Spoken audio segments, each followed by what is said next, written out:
I am Riley. My name's Cal, and we talk about anything you talk about on the couch with your best bro. Played all these maps, and many in the community would agree that this map is generally overall hated. He's going at it Oh. vigorously.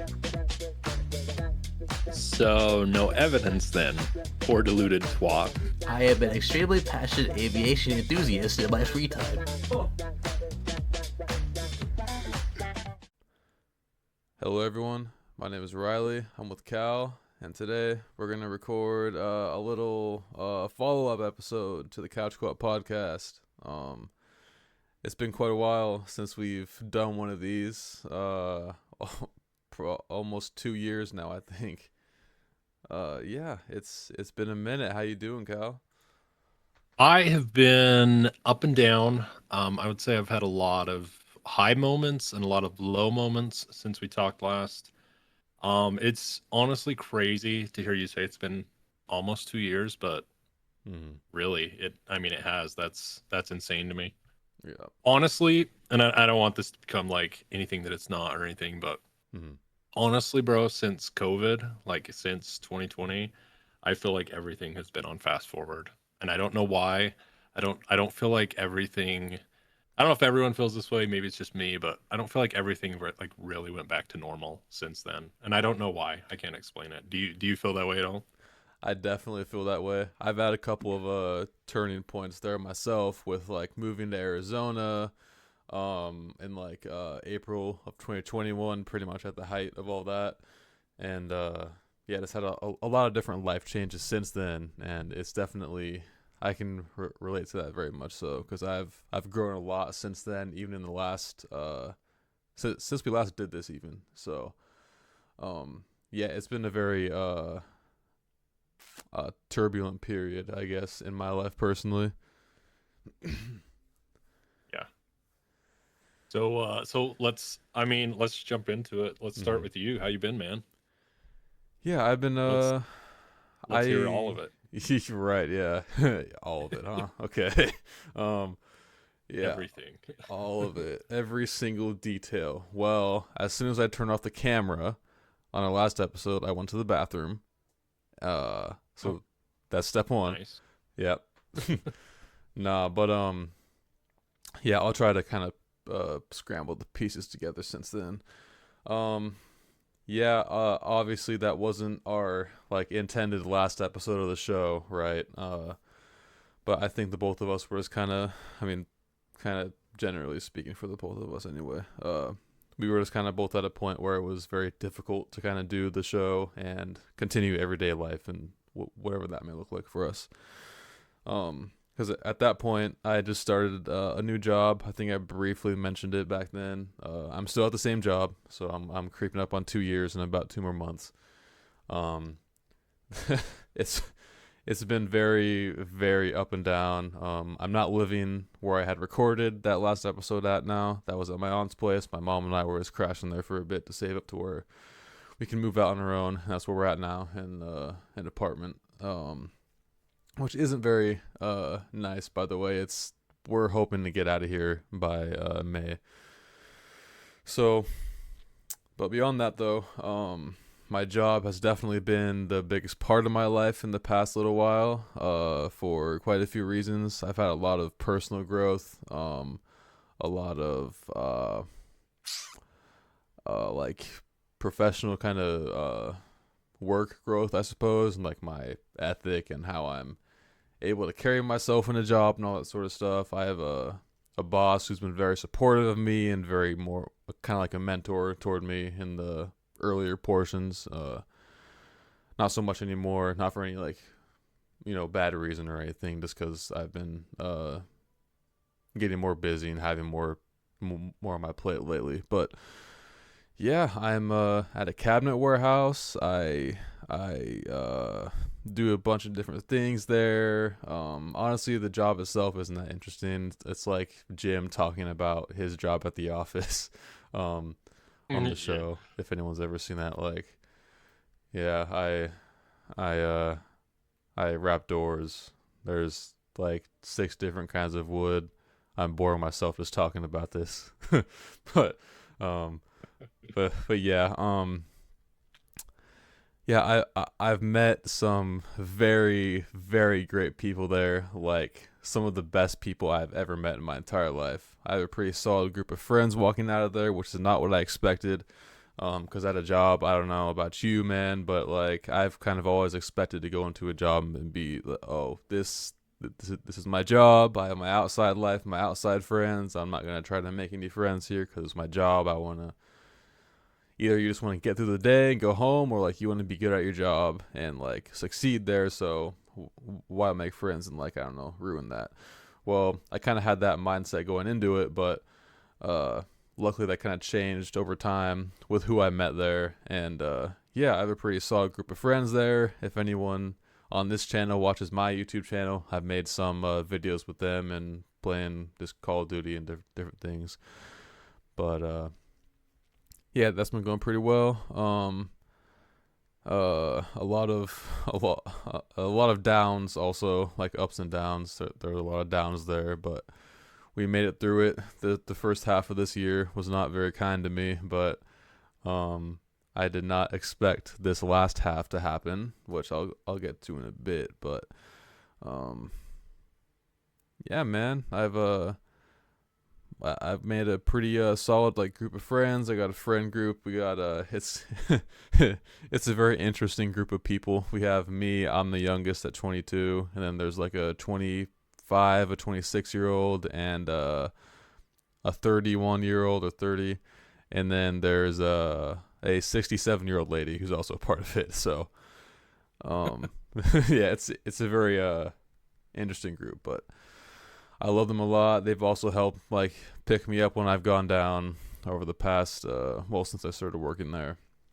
And yeah, it's a very supportive community and group of individuals. It's really what I was looking for when I was in Arizona, and I just couldn't find that there. I struggled just like getting out of that social headspace of being like a recluse for most of my teen life and childhood even. But yeah, I got my first car. Well, it's on payments, but still it's my first car. I got that last May, so I've had it for about almost a year and a half now, so that's cool. Nice. Yeah. I mean, beyond that, I've just been spending time with people, like just spending time away from screens and games and television, right? I've been going out a lot. The group I have at work, we're going out tomorrow for a breakfast. But yeah, it's been very nice to spend more time outside with people, laughing, sharing stories, all that sort of thing. We go to the movies a lot. We saw Superman together. Wink, wink. That we'll get to that, but yeah. Life's been very kind to me in the latter half of this year. I had a pretty I'm not gonna go into details, but it was I got to a very low point around like April or May. And I just put my head down and just told myself it looks kind of bleak right now, but it may not tomorrow, and I kept going. And then a coworker had referred his sister-in-law to work there, and she got hired in around May. And then in June, I had asked her out, and we went on a few dates and got together, and yeah, now we're living together, and yeah, we enjoy our company a lot. It's very nice. I've never had a girlfriend before, so it's all new to me. I'm all about trying new things and going in uncharted waters. So that's about where I'm at now. Yeah, so things are looking up, but always I don't know. I've for the past like a little while now, probably like 8 years or something, I've always had to temper my expectations and tell myself, yeah, it's good now, but it's not gonna last. So I'm trying to kind of um, keep that mindset just away and just enjoy where I'm at, which is what what I've been trying to do the past year and a half or so. Um, like for example, when we all got super close at work, I had another Office reference in the last episode of The Office. A character says, "I wish there was a way to know you were in the good old times before you actually left them." And like I had that quote running through my mind when I was like actually getting to know more people at my job and getting closer with my friends there and all that. I was like, yeah, this to me is the good old days. That's how I look back at them now, and that's how I feel lucky enough to realize that at the time too, right? Um, and yeah, I'd say overall it's been, yeah, there were some low points or whatever, but it's been a really good 2 years for me. Gosh, that hurts to say. 2 years. Wow. um, yeah. All right. Um, yeah, yeah. I think we had so we had like an ongoing segment when we would talk about a certain video game with a certain Lord of the Rings character, Gollum. Um, I I believe one of our last like discussion topics about it was possibly doing like a playthrough together somehow. Um, well, I couldn't wait, and like uh last year sometime, like middle of the year, I had bought Gollum on my PlayStation, and I did end up playing it a bit. And I brought it over to a buddy's house, and we kind of, took turns playing the game because there's no way I'm playing that game for more than like 20 minutes at a time. So we're like, clocking in like we're on the job or in prison, like, all right, your turn. All right, your turn. Yeah. You suffer now. You take it. Come on, just take it. Take the controller, please. So, um, yeah, there's that. It's not fun. It's not at all fun. It's one of the worst games I've ever played. Uh, but anyway, yeah. Overall, it's been a pretty good time. Yeah, I'm glad to be talking to you again, though. It's we haven't really talked much during that kind of lapse of time during our episode gap either. So yeah, it's good to hear from you too. Yeah. Well, so what's up with you, Cal? Yeah, man. Well, like you said, I feel like we got to a point where we both were just done with the podcast, and I'm to be honest with you, I feel like I take a lot of the blame there because you guys, Riley would put in a lot of time, and I feel like I didn't really put in any time. This isn't a confessional, but I've got to be honest here. Mhm. So props to you, man. You did a lot of the work. I felt like, and leading into, where I've been, what I've been doing, I felt like if we had started the podcast a couple of years earlier than that, I would have been in a better place, like mentally, uh, everything, mind space and everything. Right. So uh, I have a lot of regrets, and like you said, trying to live life to the fullest. I try not to live with regrets. Not having more time for my friends that I've made, like you and some other friends online, is one of my regrets. But the fact of like my life where I'm at, I have kids. We actually, since we've talked, we've had another kid. And great, and I love it. I don't regret it. I would never take any of it back. Mhm. But I've thought a lot about this and reflecting on it, and I feel a little guilty, and I think I owe you an apology, and anyone that subscribed that is listening to this, just know that Riley did a lot of the work, a lot of the brunt work, um, and I give him huge props for that. As for like Well, where I was at, okay. On that though, don't feel sorry, man. Like I never like held anything against you or like anything like that. And I'm not saying that you're saying that I did, right? But I'm just saying like you're good. I understand. Like if I had a whole family to take care of, this would be like the last on my priority list too. So, well, and I appreciate you saying that because, I probably held it against myself more because I knew I was like, man, I should be doing more, but like I'm just so tired, or like I've got to do this or whatever. Again, it's not a confessional. It is what it is. I look forward to maybe a point in both of our lives where we could do it full time, yeah, and maybe we could start it back up. But at that time, I had started pretty recently before. I think it was around the same time, if I'm remembering correctly, that we started the podcast. I took a huge shift in my life. I had been pre-med, in college for, what would it be, 6 years, just grinding out science classes, all this stuff, because I was determined to go into medicine. And it got to a point where that was no longer realistic. Again, I hate to bring up, the big world event that happened in 2020, but that happened and it shook me in a lot of ways because it's like, man, the world is crazy, everything's changing. I don't want to take on, hundreds of thousands of dollars worth of debt, starting a family, all this stuff, like to go to after, and after all the school I had already done, it really hurt, but it's like, I cannot take on that kind of debt. right. I've got to figure something else out. I shifted into programming, into tech, and I love it, but it's hard. And, I feel like the difference there is you constantly have to be, especially with AI, infesting, I call it infesting everything, because it's it's a deal.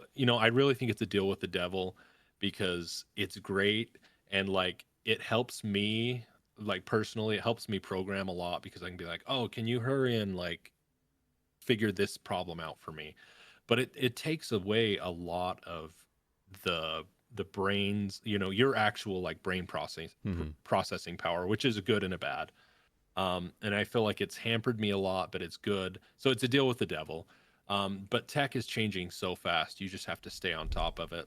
So at the time, I was going through a programming boot camp, and it was probably the worst time to do it because with 2020, everything that happened, around that time, a lot of money was pumped into tech. They were hiring, everywhere was hiring. And then what's happened in the last couple of years is the tech money, the government infusions in tech companies with all this extra cash for what had happened with the pandemic has gone away. It's all dried up, and there's been layoff after layoff. Tens of thousands of programmers have been laid off and are now, the market is just flooded with actual qualified people. So for me, it's been the worst time trying to navigate all that and get my feet wet. And, it's like, I cannot tell you how many jobs I've applied to. And, this isn't me whining. Like, it's just, Right. I hope you don't feel that way. Like, it's just, No, it's really frustrating because I feel like, this was the right move at the time, just like I felt like pre-med, and it's probably just me like having commitment issues. I don't know. But, it's been a trip. It's been, it's been rough. And so that's where I have been for the last couple of years. I feel like I've gotten some good experience. I'm waiting to hear back from a place, hopefully in the next week or so. Ultimately, that's kind of my destination, where I'm headed. It's like, I would say it's like anything, but tech is especially hard to get the initial experience.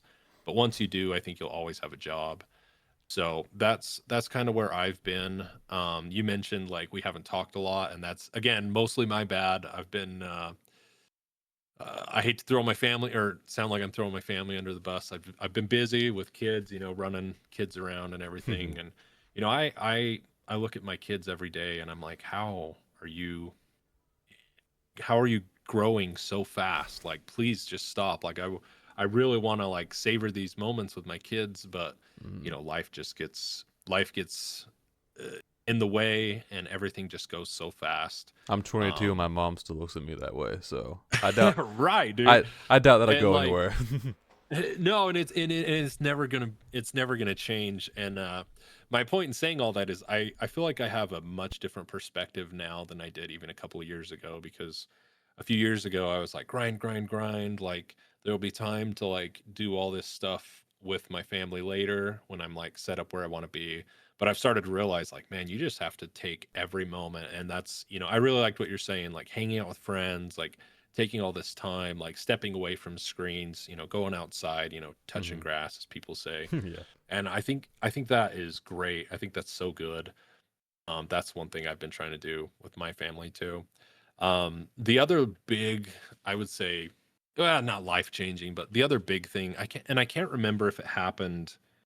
I'm pretty sure this happened right after, like pretty much right after we filmed our last episode, and we said we were going to take a break for a while. I was involved. It wasn't my fault.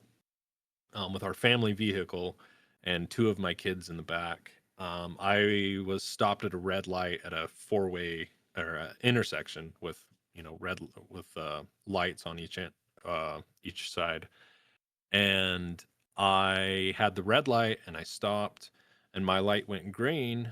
And I usually, because I'm a very cautious driver, because you have to be, you never know, Right. people are on their phones and drinking and smoking or whatever it is, Mm-hmm. or even just bad drivers. I usually like try to check both sides. I didn't, you don't have to. I had the green light. So I start going, and out of the corner of my eye to the left, I just see this car coming, and it's too late, and it smashes into the side of our car. And it was, you know, uh, it all happened so fast. But again, it's just one of those moments that just changes so much, because it's like, wow, I've never had so much fear like for someone else in my life, because I was okay. I knew I was okay, but I have two kids in the back. And this, luckily, it wasn't a fast intersection. Like the speed limit, I believe, is 35. I think this lady was going faster. I think she was sipping the sauce. I can't confirm that, Right. but she smashes into the side of us. I'm like, wow, this is crazy. Mm-hmm. There's I don't know have you ever been involved in an accident where airbags deploy? No, I have not. So it's actually my second one. The other one I wasn't driving that one, but everything is just hazy, and what makes it extra hazy is, and hopefully you never go through this, is the airbags deploy and there's smoke because it's like a little explosion, and everything just so like blurry and crazy. Yeah. So I turn around, my kids are both okay. I scoop them up, I get them out, and our car, like I couldn't move it because she had hit us so hard. Our vehicles were basically like pinned together, so I had to climb out through the back Mm-hmm.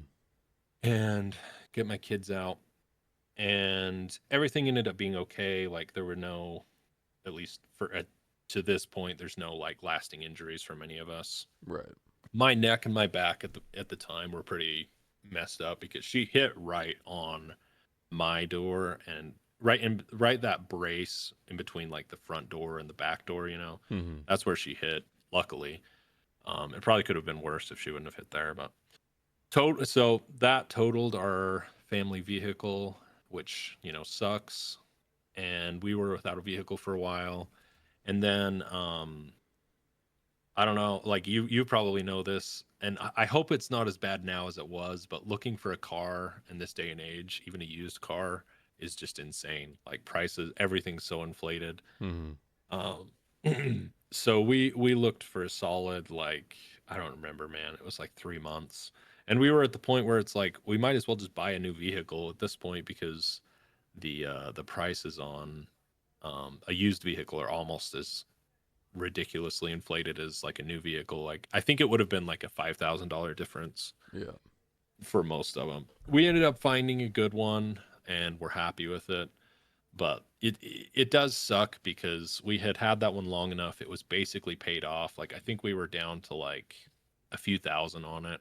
Mm-hmm. So going from that to basically buying a new car just is terrible. Like insurance is nice, don't get me wrong. Like we didn't lose everything, but everything depreciates so fast. It was like basically like, I don't know, 30 grand down the hole Don't quote me on that, but you know, it just kind of sucks. So that happened, and then I told you I won't go into like the full details, but we had so many issues with the dealership. Basically, we found the vehicle, we drove 2 hours away to go pick it up. We had been in contact with the dealership beforehand, and it's such a mess. I won't go into all of it, but we had arranged a deal with them that we could basically bring a cashier's check. We got there and they were like, no, that's not going to work for us. Like, you need to go through all the paperwork with us. And like, we had already like basically supposed to have been all prearranged. So we ended up being there for a few hours. We signed everything. They were going to give us a loan through our credit union, which we did, signed it. We left. We took the vehicle home with us. You know, we walked out the doors. They call us 2 days later and they're like, hey, you need to bring that back, or you need to come back and sign some papers. And we're like, what are you talking about? And they're like, well, that loan rate that we gave you is not going to work. And I'm like, what do you mean it's not going to work? You gave it to us. And thus started like, it was seriously like a 3-month back and forth. Like, well, you know, you need to talk to this person at our credit union, and like you signed it, like we already walked away with the vehicle, like you need to take this up with our credit union, not us. Like, and just this disgusting back and forth. Yeah. You know, and they're getting like their finance people involved, and they're threatening to like call collections and like turn us into the police, you know, and it is just like this never ending like crap fest, man. It's like, yeah, that sounds crazy. What else seriously could go wrong? Anyways, we finally settle on something. We're like, all right, we will get you a check. Like our credit union, like we finally got someone there that was competent and knew what they were doing. Our credit union was like, no, this is crazy. We'll just send them a check. They can cash the check and it's fine. The check gets there. And I'm sorry, this is a saga. I won't go into the whole thing. I've already said you that. have the floor. Like, go ahead. This is the part that is just like really wow. The check gets there, and the credit union, the name I had like specifically emailed and checked and double checked to them of the dealership that we went through, they got the name wrong. Okay. And so then the dealership calls us, you know, because we send the check like 3 to 5 days later. We're like, oh, great, everything's fine, you know, and that's like the never ending theme here that just never goes away is we're like, oh, everything's fine. We got our car. No, wait, credit the rate they gave us doesn't work. Okay, let's figure something else out. Back and forth, back and forth. The name on the check is wrong. And they're like, we cannot cash this. And it's like, okay, why are you calling me? You know, talk to the credit union. Like they're the ones that sent you the check. And it's like, you even have a local credit union there, like a different branch of the same credit union. Like just go there and they'll fix it. And that's what we could talk to the lady we had been going through, and they're like, nope, can't do that. Can't do that. And I had enough. And I was like, I am not talking to you anymore. Like, go cash the check and then don't contact me anymore. Like, I'm so sick of this. Like, we have already purchased the vehicle. We have a loan. Like, we already are paying on it through our credit unions. This is between you and the credit union. We don't hear anything else from them. So I'm like, solved that problem. You know, I'm patting myself on the back, thinking everything's great. And then like, it's months later, man. It's like 2 or 3 months later, even after that we maybe 1 to 2, but it's a significant amount of time. We get another call from this dealership, and I'm like, are you kidding me? Because I know the number at this point. I know their office number. Yeah. And they're like, hey, like we need that vehicle back, or we're gonna have to take legal action against you and get the authorities involved. And we're like, what are you talking about? We sent you a check like months ago, and like, what happened to that check? And they're like, we never got a check. And I'm like, bull crap. This is the guy's name, like go talk to him. And they're like, oh, he doesn't work here anymore. And I'm like, what are you talking about? I'm like, well, where's the check? And they're like, like we said, we have no idea where the check is. And they kind of backtracked a little, because I'm like, no, you had the check, because remember, it was the check with the wrong name on it. And our credit union asked you guys to have someone go over to the local branch there where you're at to fix it.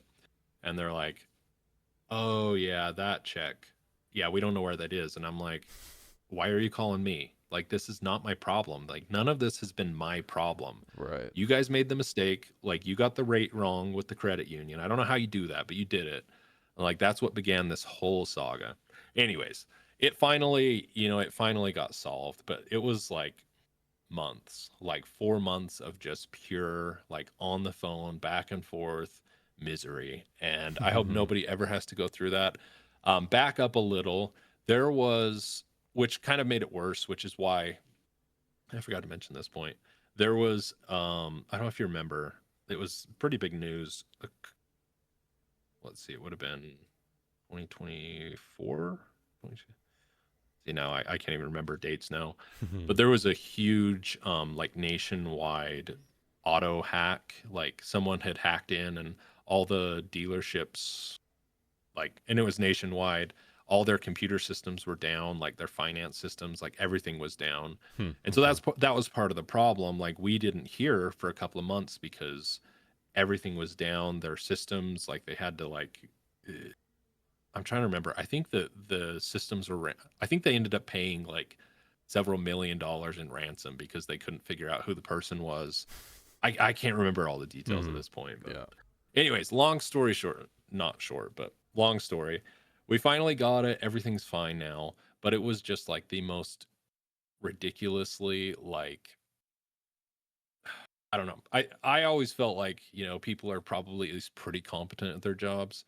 But I realized through this that, like, man, everybody's the same. Like, nobody knows what they're doing. Like, we're lucky just to get by as a country, as a world, whatever, because, like, these people had no idea what they were doing. Right. Anyways, that was like the most ridiculous point. I would say, you know, the biggest, I mentioned some serious downs. Yeah, that was stupid. It was the dumbest thing I've ever been through. But yeah. So we won't dwell on that too much. We're through it. Like I said, we've had another kid. High point. You know, I love being a dad. I love my kids. And yeah, I pretty much, that's where I've been. Just, you know, it's, I don't know, like, any other parents out there that would agree with me. I feel like for every kid you have, and this isn't like a reason to not have kids. Like, it sounds like it's obviously a sacrifice, like you're sacrificing yourself and everything you have, but Yeah. I feel like every kid you have, your time gets divided in half. I think that's the best equation I can figure out, because they just take a lot of time, but it's like the best time you'll ever spend, if that makes sense. And how many kids do you have now? 4. 4. Okay, cool. 4 kids, man. Yeah, I don't, like, honestly, man, and I know we talked about this, but we met, what would have been like 6 years ago, 7 years ago. I think it was like 20. It had to be like 2017, right before Black Ops 4 came out, I think. Yeah. So at that point, I had already had 1 kid. So I've had 3 kids since we've known each other. And you graduated high school, right? yeah, around 2019, I think. Yeah. So I met you were still in high school. Right. That's crazy. I'm a little older than you. Yeah. So that's cool. Most of the people, most of the people I've made friends with are older than me. Like my girlfriend is about a year and a half older than I am. So, and naturally there are a lot of cougar jokes to be had, but whatever. My wife's older than me too, and I think it's great. I think I'm not like a super serious person, and she like is. So okay. And that's not because she's older, but I think it's part of it. Yeah. She's definitely more grown up than I am. So, yeah, that's, I don't know. Other than that, like, a lot of day-to-day stuff is just, you know, not worth mentioning. Right. But, just programming, I feel like once, and I don't think this is a great way to live, but I feel like once I get the job I'm looking for, and it's not the right way to think about it, but I feel like that's finally like where I'll be like, all right, I'm good now. I did it. Like, so, Because right now I'm stay-at-home dad doing this as much as I can on the side. My wife is a nurse; she works full time. We want the roles to be reversed. I look forward to working. She looks forward to being home with the kids. So that's what I'm pushing for right now. So yeah, that's what we're hoping for. So, anyways, yeah, that's pretty much where I've been. Yeah, nice. Yeah. I think one of the last things, if you're ready to move on from all that, one of the last things we spoke of beforehand, you know, we're both I guess our internet personalities more or less are born out of zombies, Call of Duty zombies. And the last thing we discussed was Modern Warfare zombies when that came out. Wow, that feels like forever ago. I'm gonna say that a lot during this episode. I already have, but yeah. Have you been following anything about zombies from then through Black Ops 6 until where we're at now with Black Ops 7? You know, so yes and no. Like you probably feel the same way, and you know it's funny because I was trying to remember. That would have been World War II. Yep. Let's see. It went Black Ops 3, Infinite Warfare, World War II, Black Ops 4, right? Yep. So I think we met World War II zombies ish. Mm-hmm. So like for anyone like not in the zombies world, every year there's pretty much every year. It shouldn't be every year. They should space it out, but that's neither here nor there. The zombies community was a little history here. It started as this very niche group with World at War, Black Ops 1. Really started to take off during Black Ops 2, which again was 2012, I think, right? Yeah, 2012. Mm-hmm. Took a little bit of a break. They did a couple of like different, like it wasn't really zombies, but it was kind of zombies, Advanced Warfare. Black Ops 3 in 2015 was the biggest moment that the zombies community has ever been and will ever be. It was phenomenal. It was great. The story was awesome. The maps were amazing. You know, everything about it was great. Yep. They then in the community 2016, also. Don't forget about that part. The community was it was something else. They had like big charity streams. They'd raise like I think one of them raised like $100,000 at one point. Yeah. And then there was the Z House also. Just a lot of different stuff going on. It was the best. You know, you said a little while you were talking. You know, the Office quote. You know, I wish there was a way to know you were in the good times before they were gone. Or I butchered that, but you know what I'm saying. Yeah. And that's how I feel. Like aside from, you know, my family, obviously, most important thing. Aside from like that and like education and everything, that's where I like remember. Because like you mentioned the Z House, like there was just so much going on with zombies at that time. And you said the community was huge. Yeah. Like it's pretty obscure amount of people actually play zombies nowadays, but it was the biggest thing. Like I remember, I think it was the Revelations Easter egg hunt, Noah J 456's stream. I think he had, if it wasn't 100,000, it was close to 100,000 people watching. Yeah, which is huge, especially then. Like it's more mainstream now. You have Kai Cenat that hits around 100,000, I think, with his events and stuff. But back then, that was insane, like unheard of, unimaginable. So and that you was had and that was like repeatable back then too, right? Like that was almost for like every like DLC drop or like event stream that certain creators would put together. Like that was pretty that was a pretty common thing, is that zombies creators would get a lot of views. Now so it's like pretty much only at the launch of new games, and that's it, if that. Yeah, and everything was more replayable. Like everything was just better. Like it's hard. It's honestly hard to explain, but it was a very passion project, fueled project back then. Yeah. By a few like people. Jason Blundell is a name you'll hear a lot, that just put their soul into it. Nowadays, fast forward and the community has really fallen off. And there was a point to all that, was the community and the game itself were just so big. And so there's a big part of me, and I think Riley kind of feels the same way, is like every time a new Call of Duty comes out and it has zombies, it's like, oh, I'm so excited. But then because you get this, I get anyways, this like dopamine rush, like, oh, zombies. Like, I love this game mode. It's what I've played for a long time. And then you remember that, like, this isn't the old days. Like, the game's not the same. Leading up to, and it's consistently fallen off more and more every year. Starting with Black Ops 4, I would say. Yeah, I don't think definitely. Black Ops 4 was bad, but that's where the community really just fell off. Mm-hmm. And that's also around the time where Fortnite exploded. So the two, I think, are definitely linked. Mm-hmm. But anyways, that's all backstory. Leading up to Modern Warfare Zombies was just where we left off. And I'm trying to remember, had it just came out or was it not out yet? I think it would have been out episode? for about a month or so. Okay. Yeah. So Modern Warfare Zombies was based on like the Warzone DRM, I think is what it was called. Game DMZ. mode where DMZ, yeah, where you could just you open world, you could just kind of go do objectives.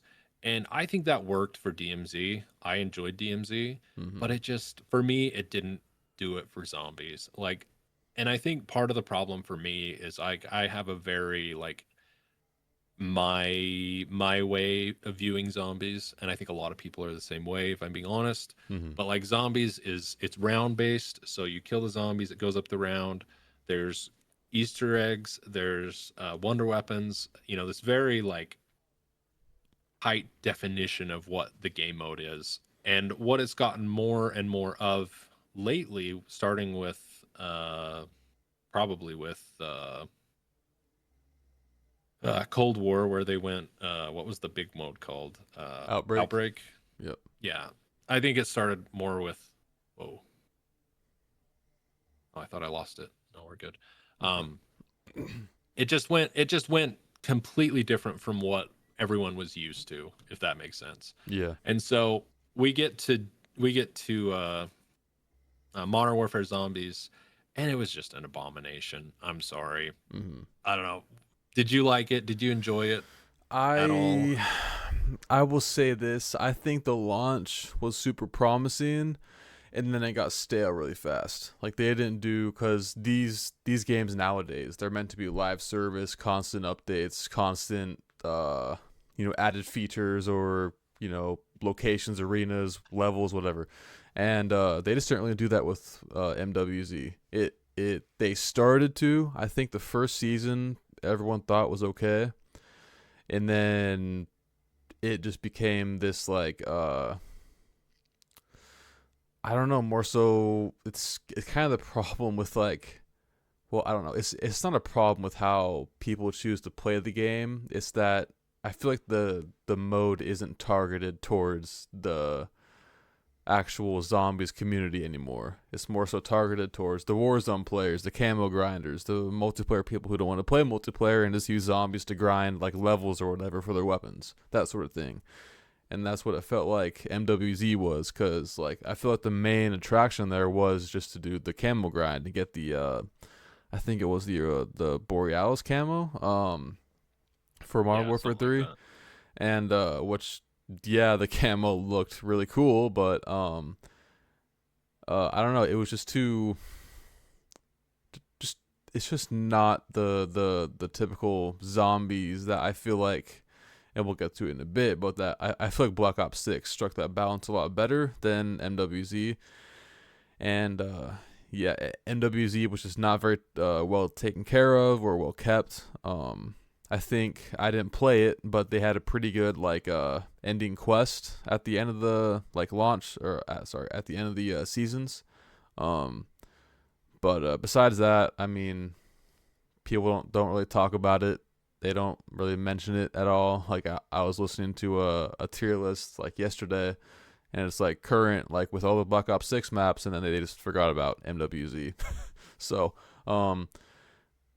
yeah, I don't know. It's I feel like it was a unique experience. I don't like regret playing it or anything. I don't think it's the worst thing in the world. It's not Vanguard zombies, so um yeah, but it's just kind of mostly glossed over from my point of view.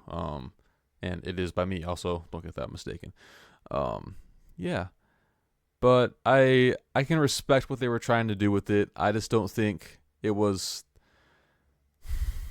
I feel like zombies is had its place and it still does as a round based mode, and it should stay that way because I feel like without the environmental storytelling in general, and I feel like zombies, huh? Shots fired. Right, yeah. Yeah, there's certain things in the future that happened anyway. So, but yeah, Modern Warfare Zombies is it's not something that I played for very long. It was fun every once in a while. You know, I was at my aunt's house during that time, and I would play with my cousin on there sometimes. So that was fun. I got to play games with him a bit. I haven't really played many video games with him all that much. So that's probably the highlight of MWZ for me. Yeah, I never did any of the main quests or anything, or fought the big worm or the ending boss. Nothing like that.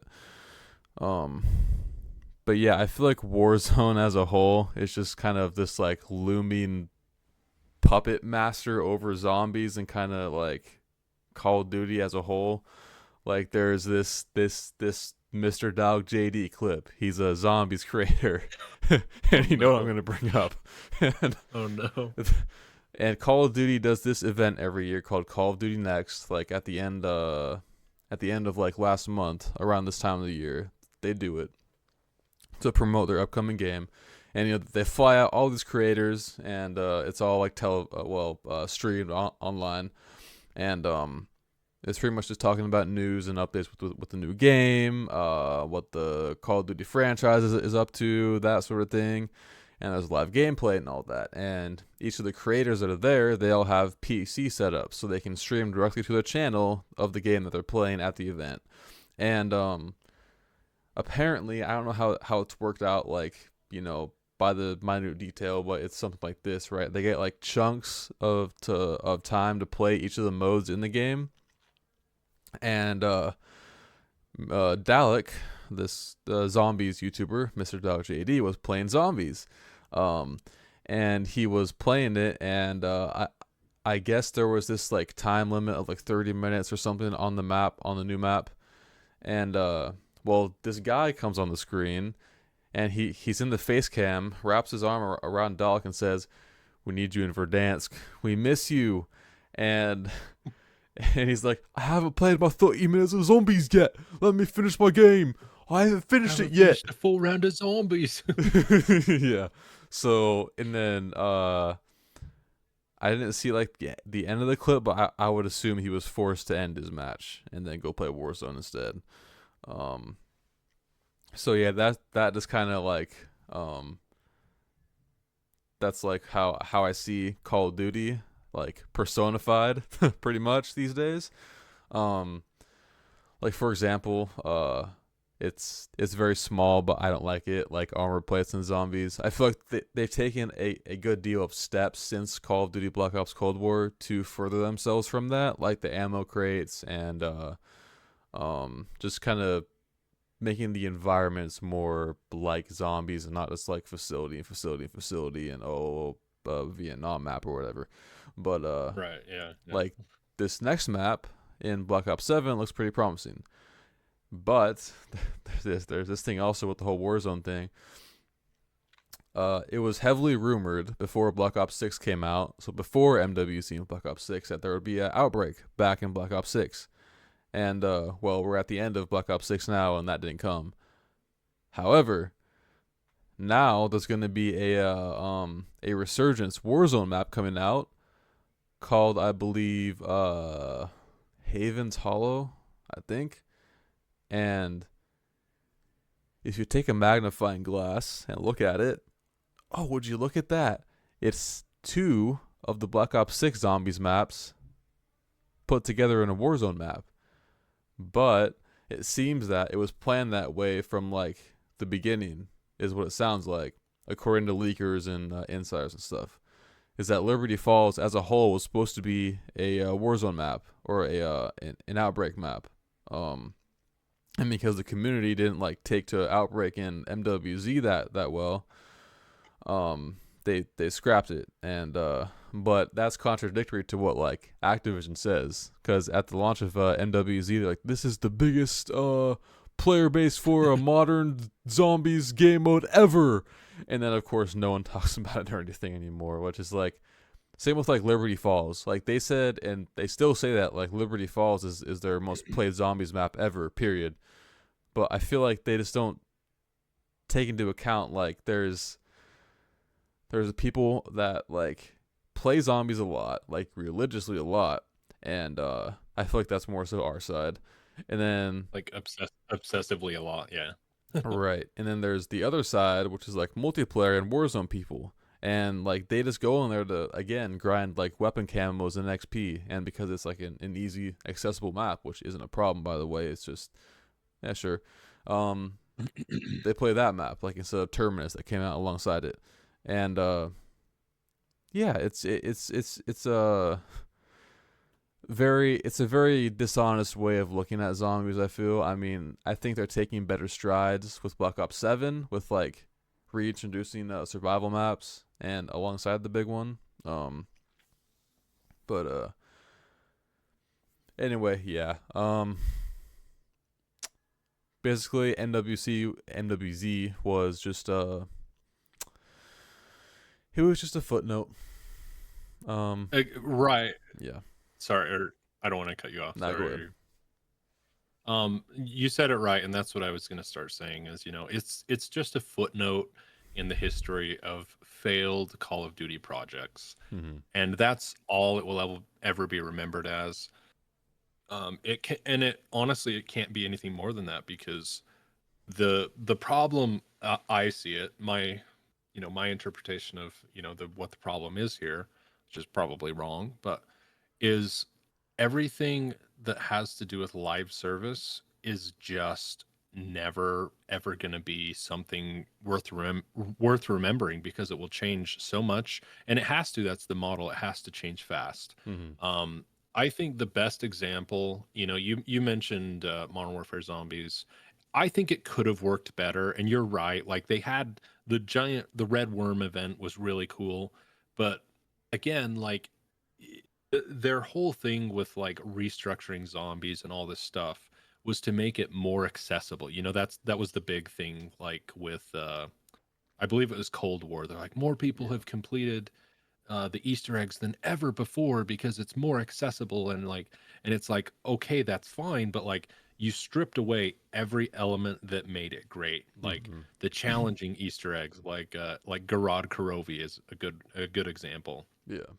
Like there's the step I'm talking about. There's this bomb step that's notorious. Like you have to like run around and do these certain steps, or you'll blow up and you'll lose your whole game. Your progress is gone. There's an hour and a half down the drain. Their quest to make zombies more accessible was only accomplished by stripping away all the things, in my opinion, that made it great and made it memorable. So you end up with just this live service temporary game that like once the servers go off in 5 years or whatever it's going to be, like you'll never be able to play that again, which to me is a big problem. I do think that, getting to like where the quote that you quoted, this is the most played Call of Duty Zombies experience to date. It's like, okay, sure. Like, and you said it, like, but what about now? Like, nobody even talks about it. Like, I honestly had forgotten everything about Modern Warfare Zombies till you mentioned it when we were texting back and forth. I was like, oh yeah, that was a thing, huh? Yeah, oh yeah, that's that's didn't it? Huh? All right. oh yeah, that's and yeah. So I don't What was really I have much talking more about? to say. Right. I mean, there's nothing memorable there. I think the best example of a live service which works for it is Fortnite. Hey, love it or hate it, they have had so many events that have just you know, been huge for their brand, for gaming, all this stuff. And I think Call of Duty's biggest mistake was trying to replicate that. I loved Blackout, Oh and yeah. you love Blackout. I know we played some together. Mm-hmm. If they would have kept Blackout and kept it a live service model like Fortnite, where they just kept changing the map and putting events in, like, do you remember when the dam broke? Like, that was kind of cool, Yeah. you know. And I think there was a few more events I'm not remembering. But the problem is Call of Duty doesn't move fast enough. And I don't think their game is designed, the engines aren't designed to change as much as Fortnite's is. Which leads us to Modern Warfare Zombies, which, again, to sum it all up like you did, it's just going to be a footnote in Zombies history, Call of Duty history, whatever you want to call it. Just like Vanguard Zombies, nobody's playing Vanguard Zombies. No. Not one person. I would be shocked if there was more than 10 people playing it at any given time. Right, yeah. Did you play much of Black Ops 6 Zombies? So Black Ops 6, I felt like it struck a way better balance between like what made zombies great and what like they're trying to accomplish, which is more accessible, more. And you said a few minutes ago, Liberty Falls is the most played zombies map of all time, which is crap. Like, there's no way. Like, I did the math, my version of the math. I'm not sure if it's the right math, but it's like there's no way. Like, even if like this many people, like, do you know how many people played Kino der Toten back in the day? And like, sure, it's been out for 15 the years best or zombies whatever, map but of all time.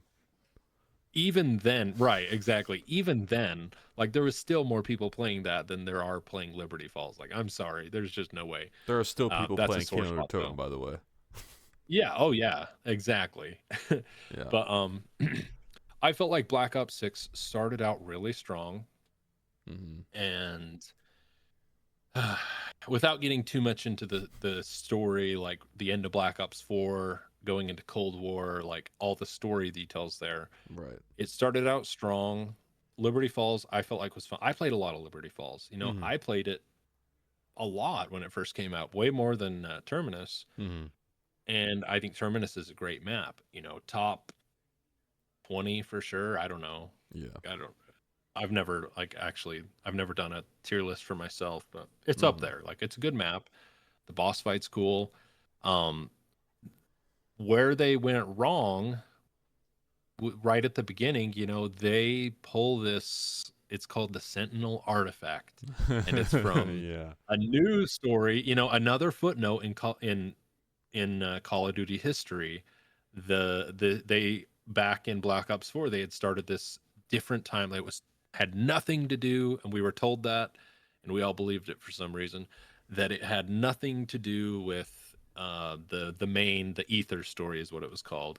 Now we're in the Dark Ether story, but they pulled this artifact that, I don't know, how would you describe it? Like, it's an all-powerful artifact that can pretty much do whatever it wants. It's kind of a really lazy storytelling device. Pretty much. Me, I'd say from like the narrative point of view, it's to like if I remember correctly, it's to like start a trial to see if whoever's starting it is worthy of accessing the premium materia or the whatever the device is keeping the people from, right? Yeah. However, from like a writing standpoint, it does sound more like I can do whatever I want with this. Let's just make it whatever I want it to be.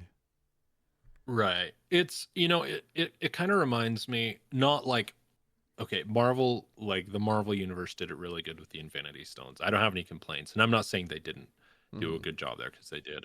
But it's kind of that level of like, oh, he got the Sentinel Artifact, or he got the Infinity Stones. Like, it's kind of game over, you know. Like, and that's like the level of like this device that's, you know, all powerful. Yeah. They bring it into Black Ops 6, and from that moment on, the story, I think it was exciting, and I was excited because I felt like, oh my goodness, they're gonna fix their mistake, because the chaos storyline, which is what had this artifact in it, they left it on just a cliffhanger, and this was I think in the beginning when this first happened, the community was excited because they're like, we're finally get to figure out what happened. Yeah. Like, this is great. This is, I don't know if you felt that way, but I felt that way. I was Mm-hmm. like, thank you, finally, because I really liked the Chaos story.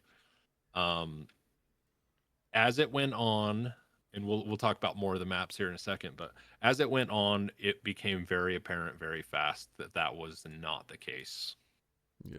And they just, as they do, they pulled, like you said, with the new Warzone Resurgence map, they just pull stuff out of their butt, their metaphorical butt, and throw it in there because people will buy it. Right. So.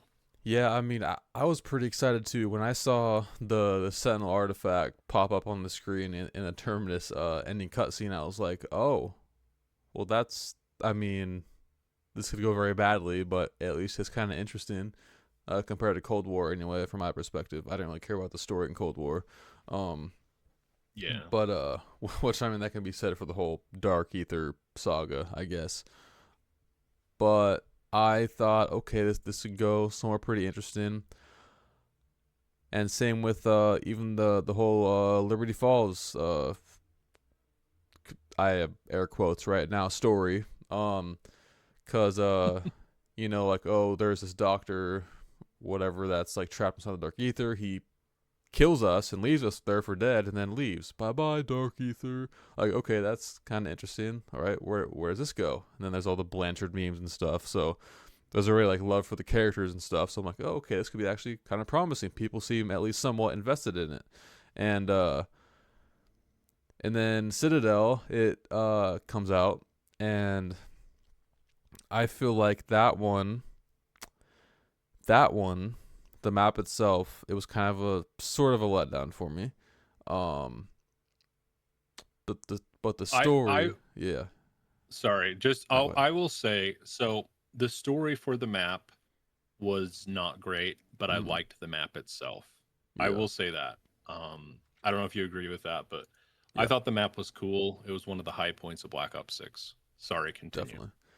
I will say, okay, here's my main problem with Modern Zombies is actually the maps themselves. I think all of them are fine, except for the Tomb, which we'll get to. Believe me, we are going to get to that. And because like you go back to like Black Ops 3, like you play certain maps for certain things. You don't play like, oh, I'll just pick a random map and I'll get the same experience every time. That is Modern Zombies, picking a random map and getting the same experience every time. Unless you want to get like tortured, then you'll play the Tomb.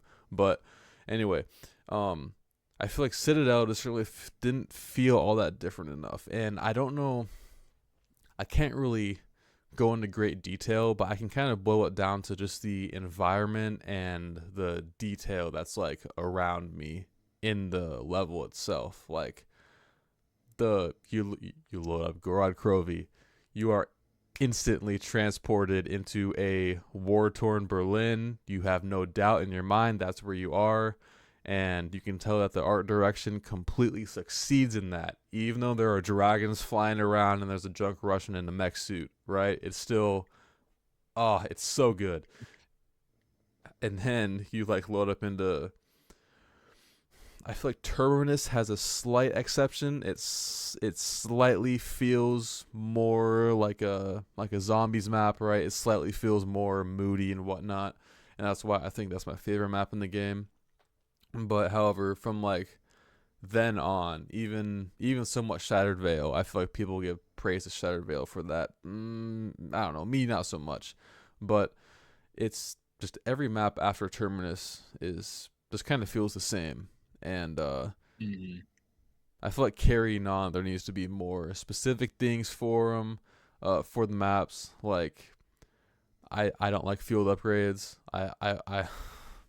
I still hold out hope that they'll go back to the whole like Black Ops 3 system of like, oh, you're playing Gorod Krovi, you have a dragon on your wrist you can fly around and shoot fire out of, or you can get the Ragnaroks or other stuff, the skull.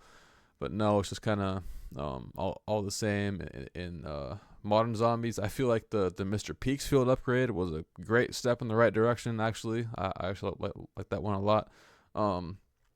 but that came out a bit too late in the game's life cycle, I feel, for it to really, you know, gain traction or anything. But yeah, Citadel though, I feel like the story was it was I'm actually kind of surprised they took stuff from Vanguard and put it forward. Like I honestly thought they'd be like, oh, let's just forget about that game. We're not going to mention anything from it. But no, and I mean, even in Vanguard, there was mention of Alistair Rhodes from the Chaos storyline. Wow, what a mess this all is, huh? Anyway, so yeah, man. I feel like the gameplay is actually pretty good. I feel like it's pretty good. I like the whole upgrade process for like base weapons. I think there needs to be something different than like rarities though. I feel like they can just tweak that just a little bit and bring it further away from Warzone and all that. That'd be great. Same with armor plates. I feel like those two are like the last like shining things in the gameplay for me that are like, oh, they're just there because of Warzone, right? But yeah, I mean, it's Black Ops 6 as a whole though I do like. Yeah, overall it was positive. Like you said, I don't think the weapon rarity system works. Like, I'll be honest, I think it's dumb. Like, you already have like a weapon. It's redundant is what it is. Like, because you already have Pack-a-Punch. Like, that's what Pack-a-Punch is for, is to increase the strength of your weapon. So why are we increasing? Like, it just is more to do. Like, it reminds me of just homework for homework's sake. Like, it's busy work. Like, you just, you can't just, because, and again, like, it's probably just me being hung up on classic zombies, or zombies as we call it. There was a lot you had to do, but like the main part of each, like Gorod Krovi, the main part of the thing wasn't Pack-a-Punching. Like, Pack-a-Punching was necessary, but it wasn't like you have to spend at least 45 minutes getting ready. Like, we played the final map, was it Reckoning? Yeah. I can't even remember names, man. That's how much I like have just like not really cared, which is kind of sad, but because it began, I liked it up to the tomb, and we keep hinting at it. We'll get to it in a second, but get rid of the weapon rarity. Like, it doesn't work. The other problem, like you said, they have a really big narrative issue with zombies, and it is a big problem. Like you said, they pulled stuff from Vanguard, they pulled stuff from Black Ops 4. Even though like Black Ops 4 was supposed to be like the ending point of like the normal zombies and stuff, they still like to pull stuff from it. Plot device inserted. It was all in the dark ether. Sorry, I'm just my feelings on a lot of it, but anyways, overall, it was good. It was a net positive, I think, a step in the right direction. But like you said, there's some mechanics that if they got rid of, it would just improve the whole mode, like the armor and the weapon rarity and stuff. Right. Which, I mean, it sounds like they're kind of doing that with Black Ops 7. There's a cursed mode. It sounds like a classic mode, maybe. We'll have to get more details on that, but that I am excited for. I do want to see how they make that work. But before we get to that, the tomb happened, and there was that. Happen. yeah, and that map came out, and that was the only map in this game, because I have a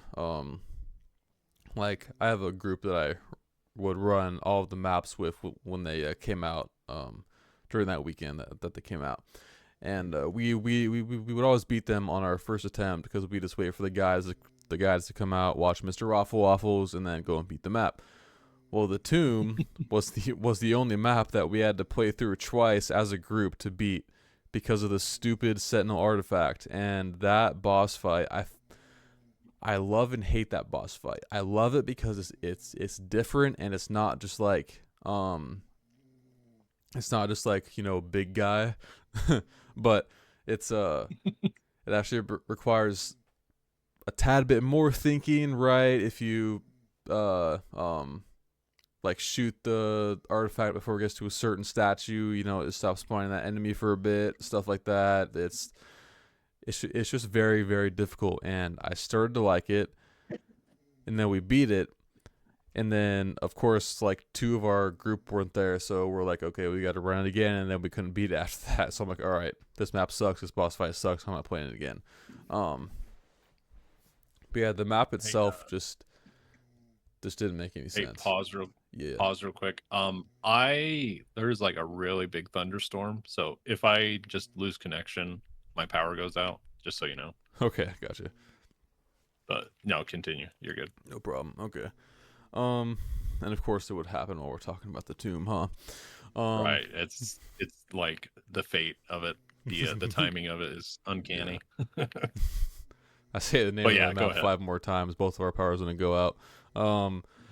Anyway, so that map was an utter travesty. Like, just the map itself doesn't feel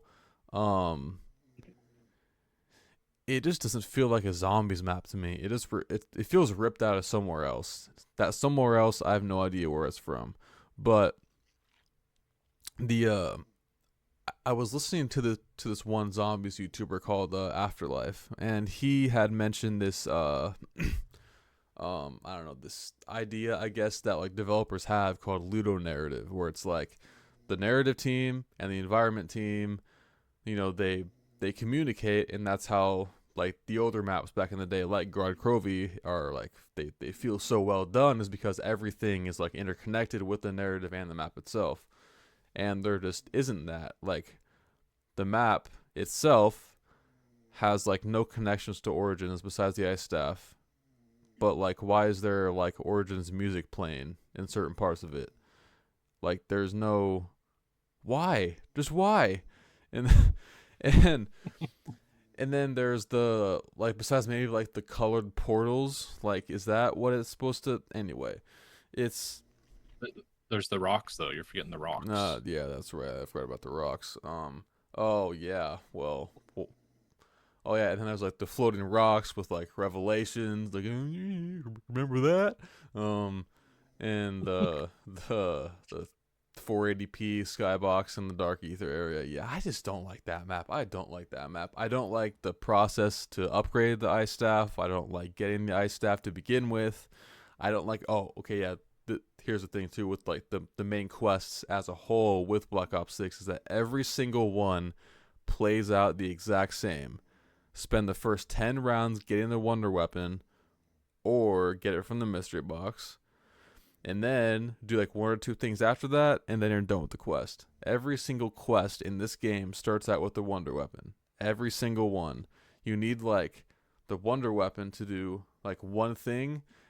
Like in Reckoning, like you just need to get the Goreflex to shoot a spore, and that's it. Like, come on, really? I had to do all that just to shoot one thing, and I guess there's the blue vermin too, but I don't like that design of quests personally. I feel like it's way too predictable, and it kind of leads into the problem of like Easter egg hunts being like only a few hours. I think Reckoning actually had a pretty like decently long one, but still, yeah. But the Tomb, I a little while after it came out, my girlfriend's brother-in-law, who I work with, I had overheard him talking about him trying to play zombies and stuff. I'm like, oh, you play zombies too? He's like, oh yeah, man, I'm trying to beat that new map that just came out, man. We just can't do it. And it's oh, you're talking about the Tomb, aren't you? And he's like, oh yeah, man, that map blows. And he would tell me stories damn near every day. He'd go home and try to run it with his squad, and every time they lost. So every time I'd like see him like walking around and work, I'm like, hey, did you beat the Tomb yet? He's like, F you, Riley. No, we didn't do it. So And then he'd even tell me stories about a story. They were struggling to beat Citadel de More, and they were doing a 3-man run, and they got to the boss fight, and my buddy and his friend are like running around, and then their other friend stops moving, like their character is just standing still and going down over and over again, and they're like, "Hey, where you at, man?" Like shouting into the mic, trying to get him to start playing again, and then, well, they all die because he's just standing there doing nothing, and then they lost, and then they found out the next day that their third player fell asleep during the boss fight. It was like, "Oh, so sorry, man. I just dozed off. I'm sorry, bro." And yeah. So that was pretty funny to hear. Yeah. But yeah. That sounds like the most relatable thing I've ever heard, honestly. Right. Yeah. With that map. Mm-hmm. But yeah, they finally beat Citadel, and they finally beat the Tomb after, like, I don't even want to know how many attempts, probably like over 20 at least. But yeah, I don't like the Tomb. I don't. Man, that ending cutscene for the Tomb is just so weird. It's so weird. None of the characters say anything. It's, yeah, very oddly put together, that whole package there.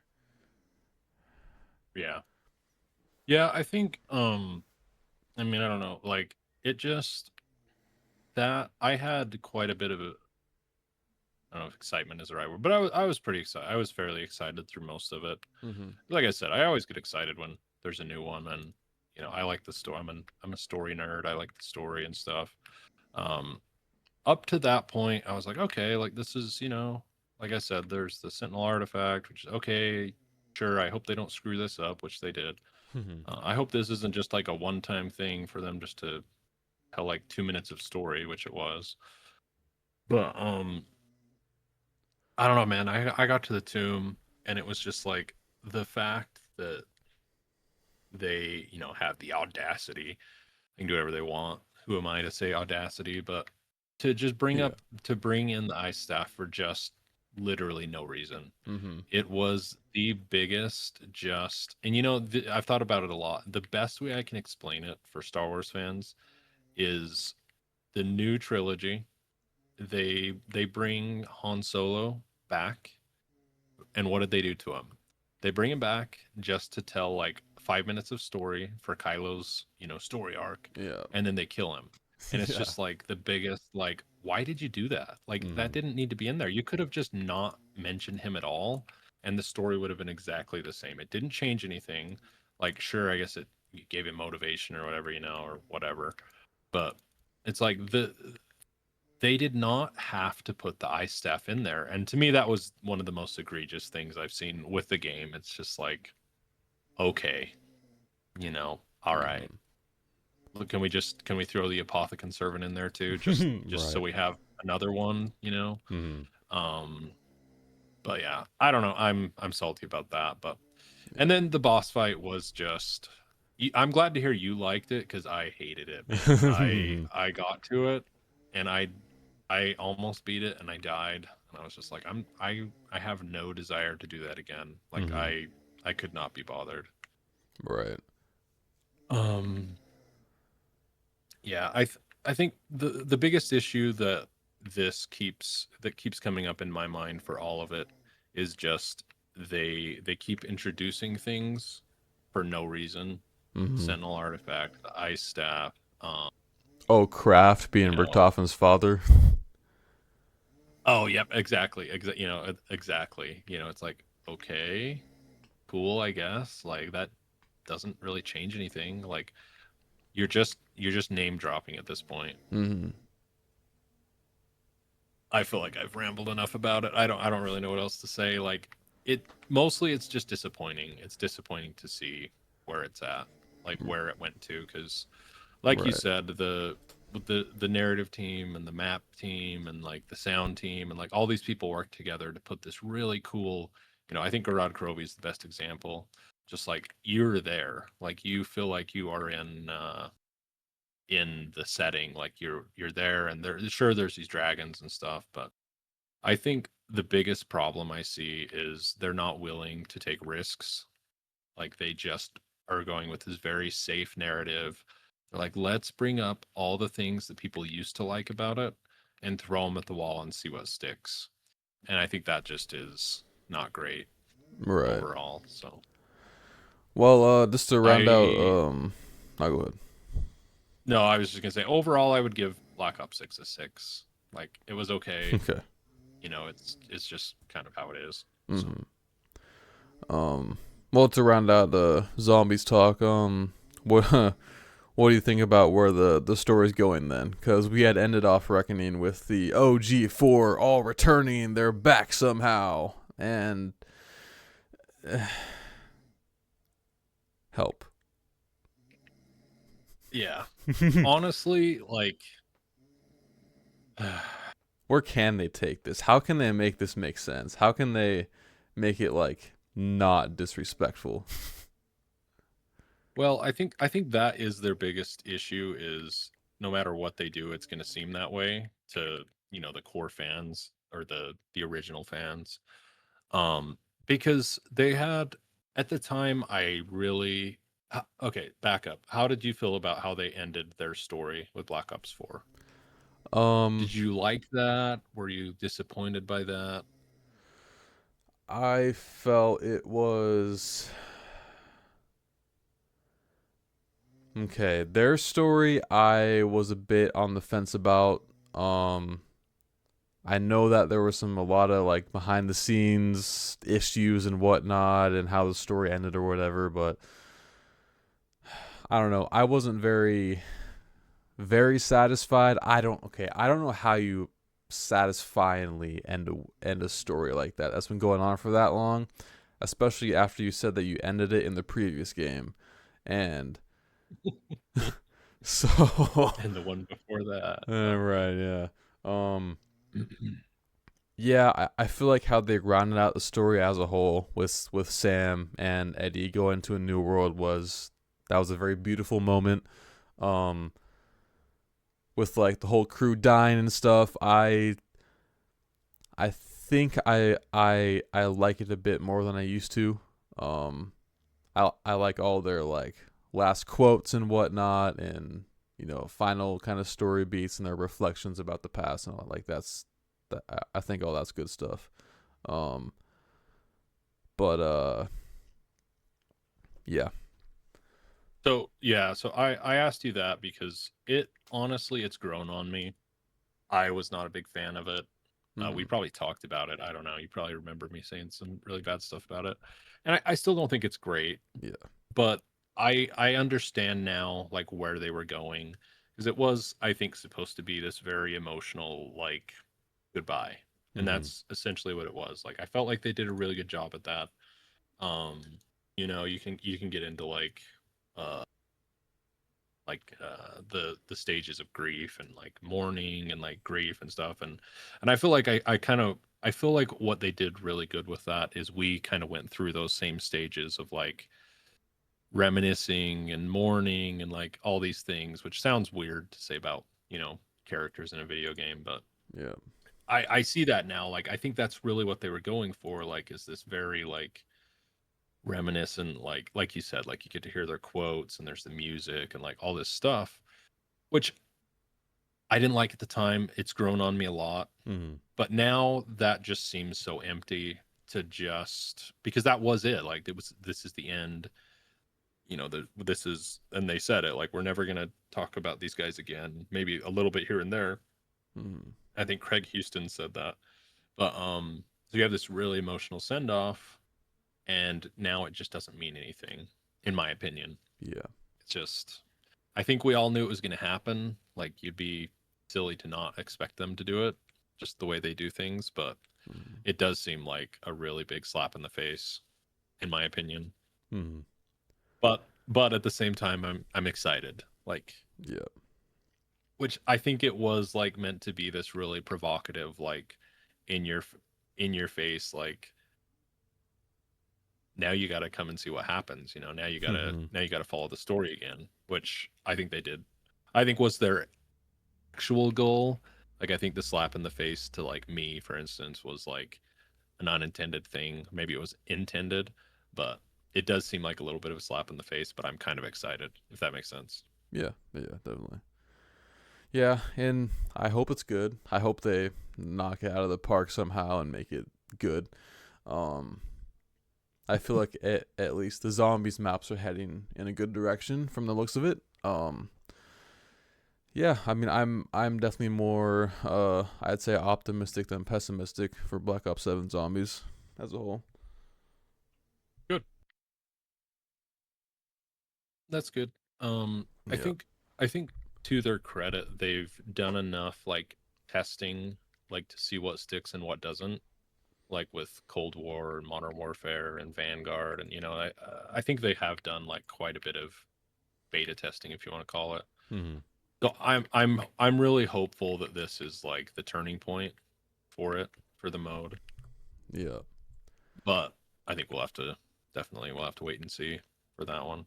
Because after Black Ops 7, it's going to be quite a while until another Treyarch game comes out, especially if they're doing these like 2-year release cycles now with the studios. Yeah, it's going to be wild. Oh, I hope so, man. I hope so.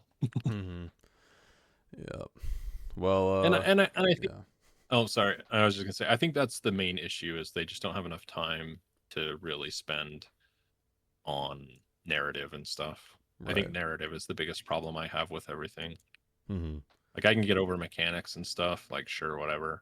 But narratively speaking, it's like, where are you going with all this? Yeah. Nowhere. But anyways.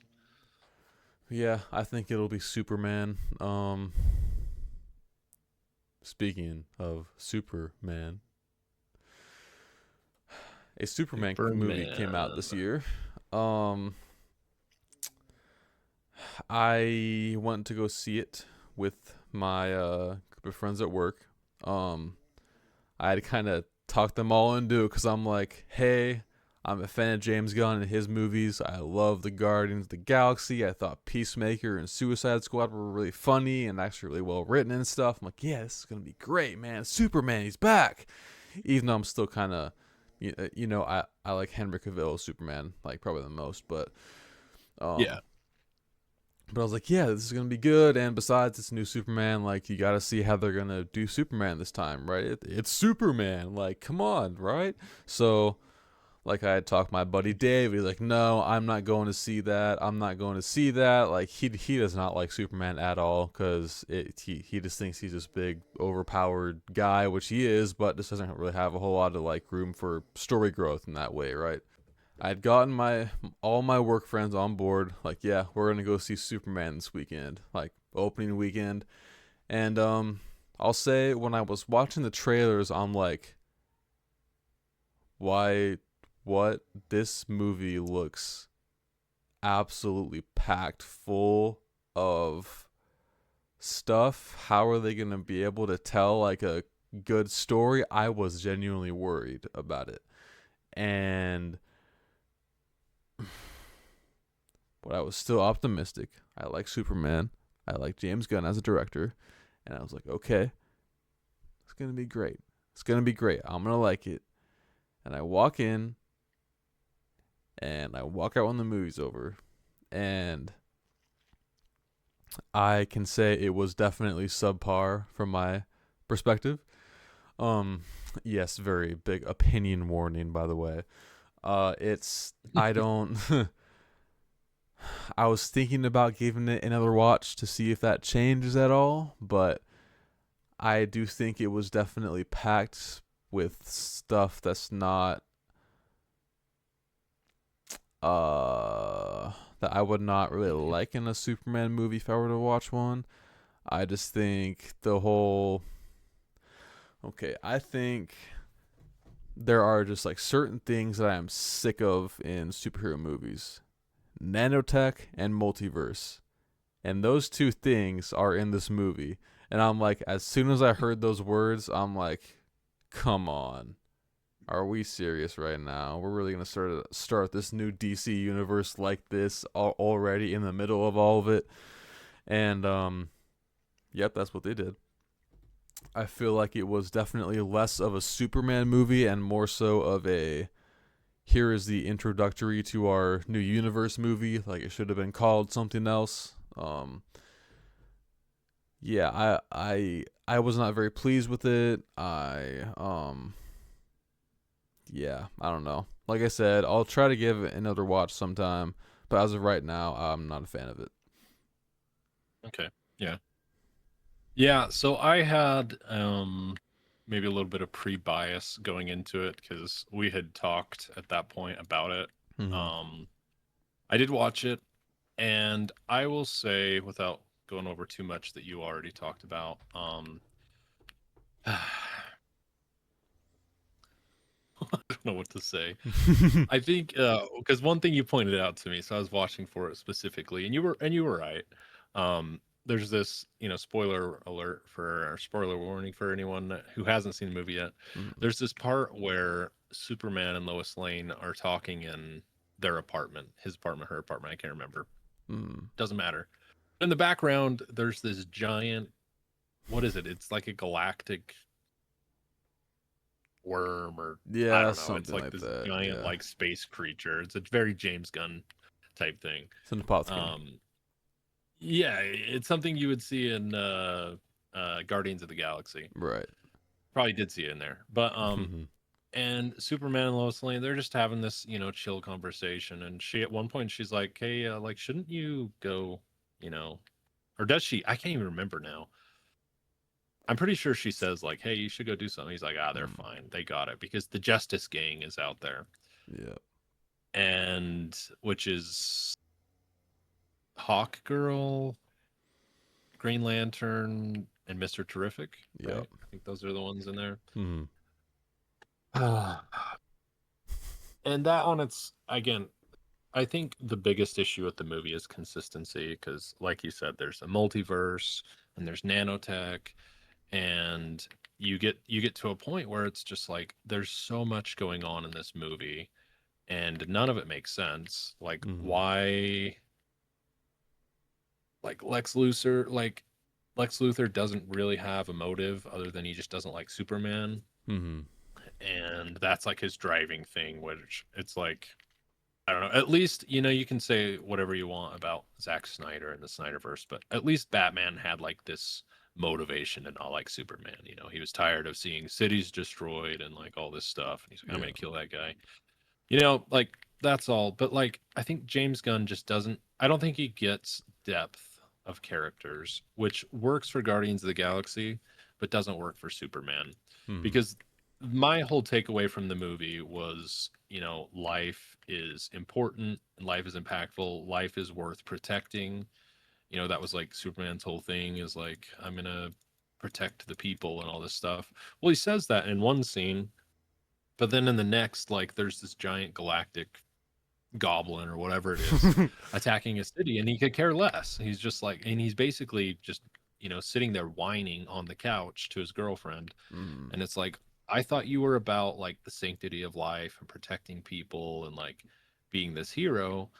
Well, that's the consistency wasn't there for me, I guess, if that makes sense. Yeah. I don't know if that makes sense. Oh yeah, no, definitely. There was one scene that bothered me so much that there's a scene where there's this big kaiju creature in the city, and it's big, like it's next to skyscrapers. It's that big, and Superman saves this lady. Okay, that's fine, and he puts her on a roof.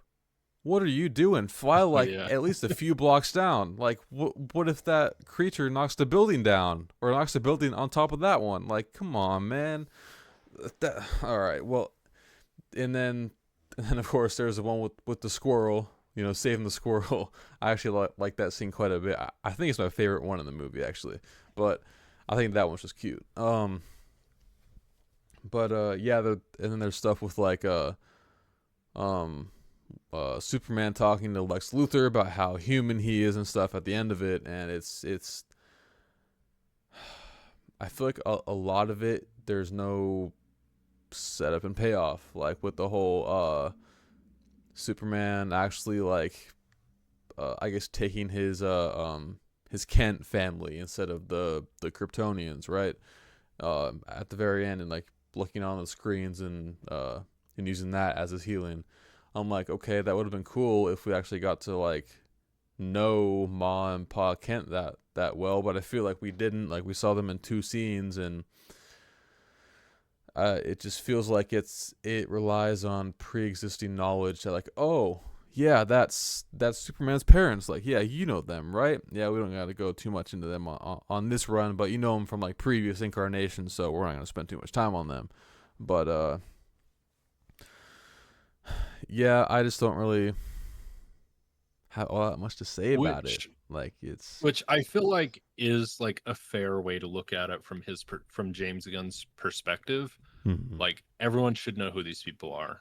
Like, I'll give him that, but he did it wrong. Like, it's just like you can expect people to know that, but then they're just like, I mean, they're bumpkins, man. Like, I don't know how else to say it. Like, they are the world's dumbest people. And I don't think that, like, I don't know if it was like an intentional, like,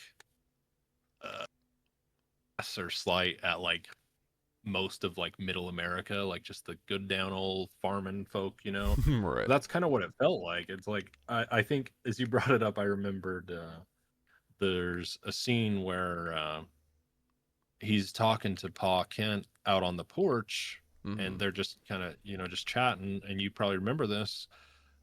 And this is right as towards the climax of the movie where Lex Luthor's plan is coming to fruition. And Ma Kent comes out, and she's just like, I'm trying to remember exactly how she says it. She essentially says, "Hey, you got to come see what's on the box." Yeah. Like, okay, like, nobody talks like that. Like, I don't think he's ever met a real person like out of Hollywood, like a real, like, 'cause nobody talks like that. Even like backwoods people don't call it the box, you know. Yeah, referring obviously to the TV. And it's just like the biggest, like, it's moments like that that are just, and it's probably just meant to be a joke more than anything. But his inability to take anything serious, I think, really like affected the movie for me. It really held it back in a lot of ways. Yeah. Because like that didn't need to be in there. Like, that was just like, and it doesn't really matter. It's probably just a joke. It's probably just to be funny, you know. Like, I'm not offended. I don't really care. But it's just like there's these little moments that take you out of universe, or it did for me, anyways. And it's just like, dude, really? Like, they're like the world's dumbest, most backwards people, right? And I don't understand that part. But other than that, I felt like the story itself was mid. Like, I would give it like a I would put it right up there with like Thor: The Dark World level of like storytelling and like payoff and stuff. Yeah. You know, I think it's really hard not to compare, like, to give things like that, like superhero movies, like a fair evaluation. Because like I would way rather watch, personally, I'm probably not, don't speak for everyone, but I'd way rather watch Man of Steel. I'd way rather watch the Justice League. I'd way rather watch a lot of things before I would watch that.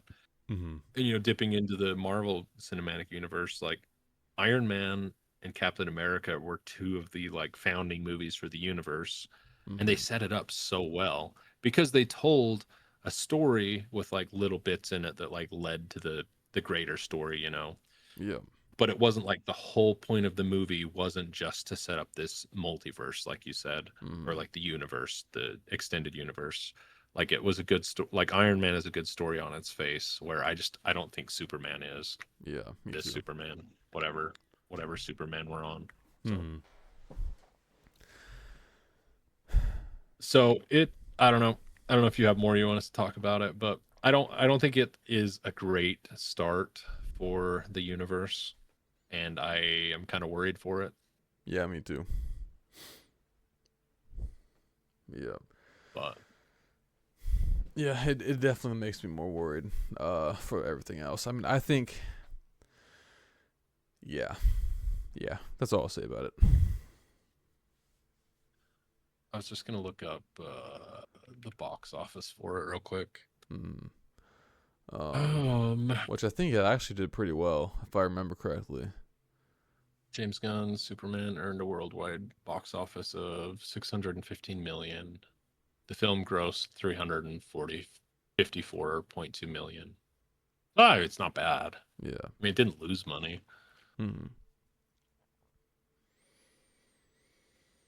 look up.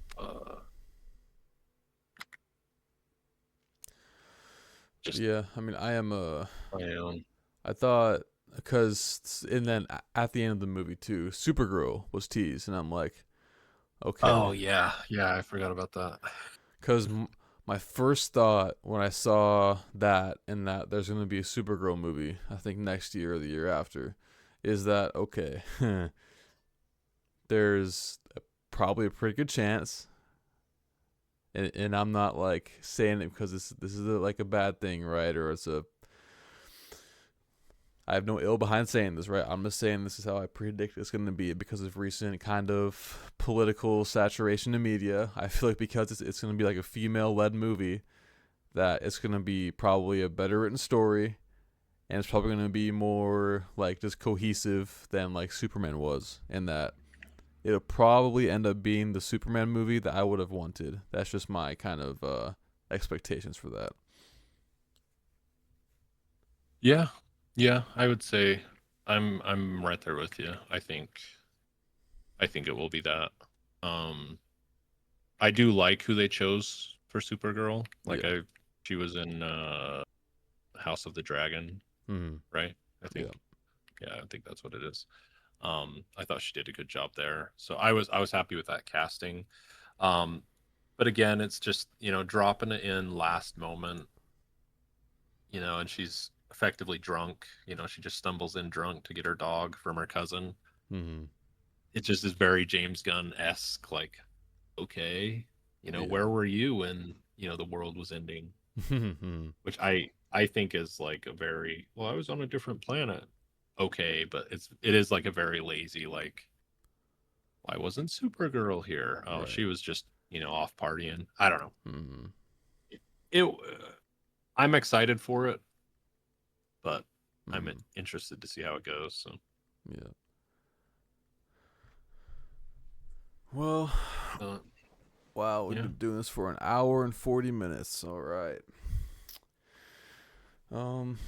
Yeah. Is there anything else you wanted to go over, or just say generally about the podcast? I was gonna just say, because you brought up The Office, and I remembered they made an Office spin-off / sequel. I don't know what it technically is. It's called The Paper. Yeah. Have you seen any of it? I've seen bits and pieces. I heard it wasn't very good. I gave it a chance. I watched the first episode, and it's not good. Okay. Okay. But I think that I think that should be our next topic when when and if we continue this. Yeah. Because I think it would be interesting to compare notes on it. That's all I'll say. So definitely, yeah, I'll keep that in mind. I will. Yeah, my girlfriend hasn't seen The Office yet, so we're actually going through The Office right now. But yeah. Oh man, that's great. Yeah, it is. That's fun. Yeah, that is fun. So, no, man, this was fun. I think we should figure out where we're at with it and everything. But this was fun. It was good to talk to you. Yeah, definitely. Yeah, I can't promise like weekly episodes, starting up again, but I think we'll at least do one or two sprinkled here and there like this one. It's kind of a check-in talking about whatever. So yeah. All right, well, all right. Yeah, thank you everyone for listening. We hope we'll see you around next time. We appreciate those of you who have who returned from our long hiatus and have come to listen to us again. And we'll